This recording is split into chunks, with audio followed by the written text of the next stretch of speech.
vois l'exemple du pont de Québec. Est-ce qu'on va attendre aussi longtemps dans le dossier du manège militaire qui nous disent encore une fois, ah non, tout est réglé?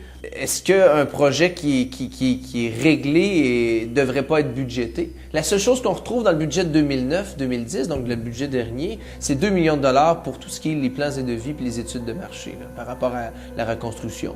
Aucun budget autant l'année dernière que cette année sur la reconstruction du manège. Puis encore une fois, ils nous disent que tout est réglé. Et ils ne nous disent pas comment, ils ne nous disent pas qu'est-ce qui sera fait.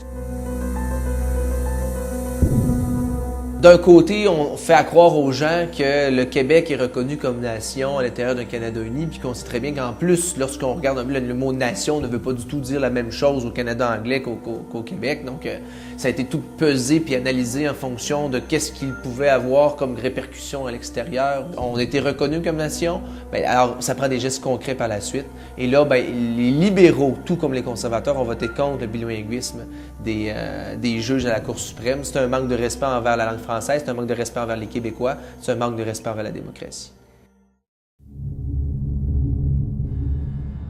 Les conservateurs ont tenté à 3 reprises d'essayer d'abolir le registre des armes d'épaule. C'est consulté 14-15 000 fois par jour par l'ensemble des policiers au Canada.